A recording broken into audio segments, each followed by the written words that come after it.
Welcome, beautiful souls, to another episode of Spiritual Midwife. I'm glad you're here, still walking beside me on this journey of spiritual awakening and soul sovereignty. We've been exploring The Untethered Soul by Michael A. Singer, and today's episode brings us to one of the most foundational and yet elusive questions we ever face. Who are you really? We'll be diving into the idea of the observer, what Singer calls the indwelling consciousness, the part of us that simply witnesses. It's a concept that's spoken about in many ancient traditions. In yoga, it's known as the seer. In shamanic practice, it's often the sacred witness. In Celtic wisdom, we talk about it as the soul self, the one who stands between the worlds. And today I invite you to meet that part of yourself again, or perhaps for the first time.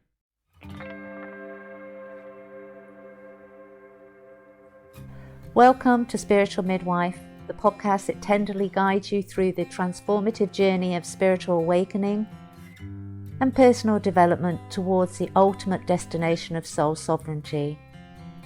I'm Claire Attio, a medicine woman and dedicated guide to the profound realm of soul sovereignty, and you are listening to Spiritual Midwife.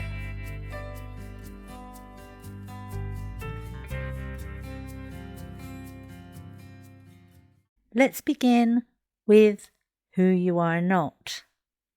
You are not your job title. You are not your body, although you walk within it. You are not your thoughts, although you think them. You are not your feelings, although you experience them. If you've ever said, I am anxious, or I am sad, pause for a moment. That's not really true. You are experiencing sadness or anxiety, but it is not who you are. And this distinction is vital. Michael Singer says, you are not the voice of the mind. You are the one who hears it. Let that land. You are not the chatter. You are the presence behind it. Sit with that for a moment. Ask yourself, if I'm not my thoughts, not my emotions, not even my story, then who am I?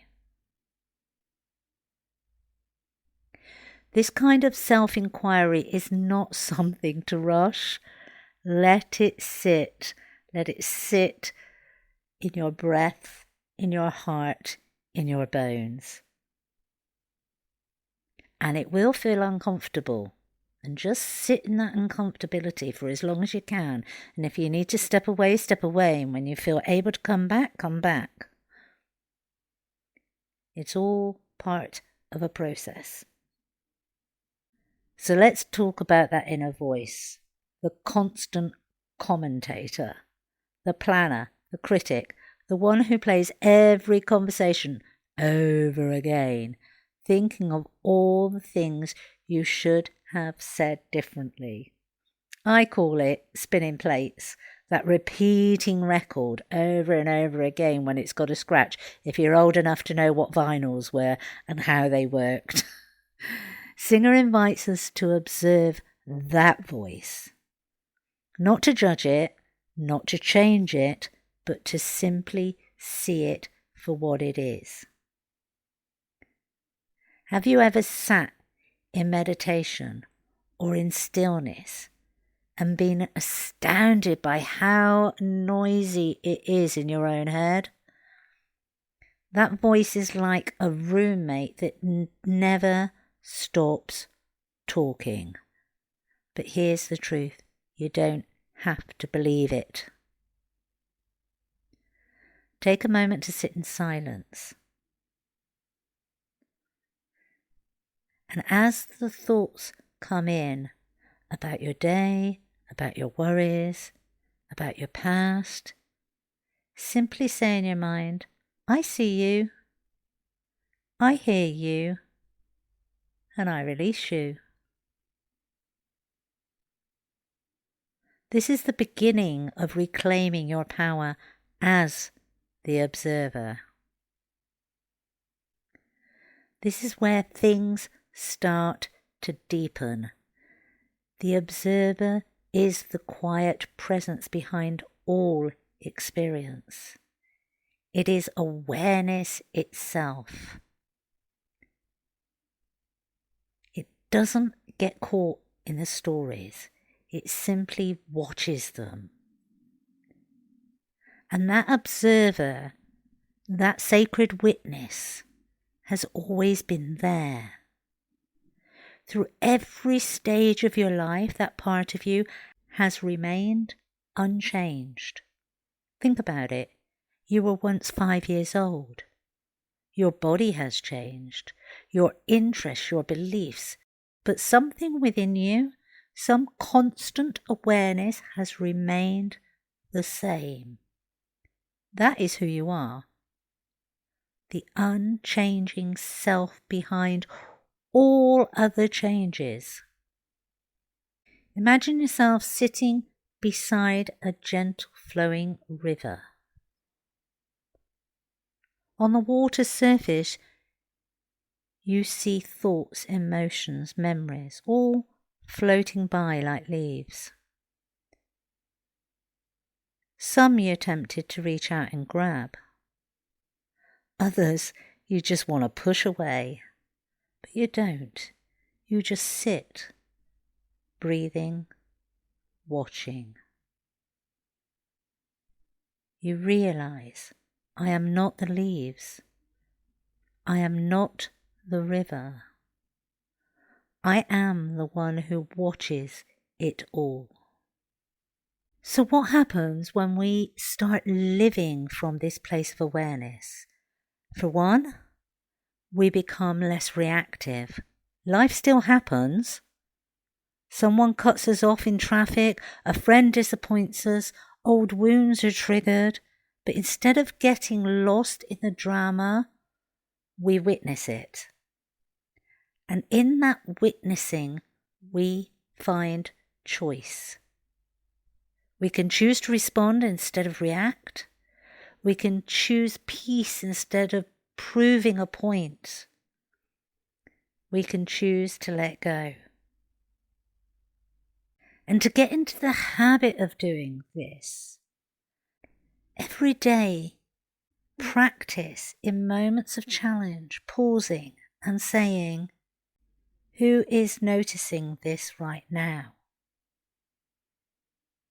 Or keep a simple journal that you write in each night. What did I observe in myself today? Where did I get pulled in?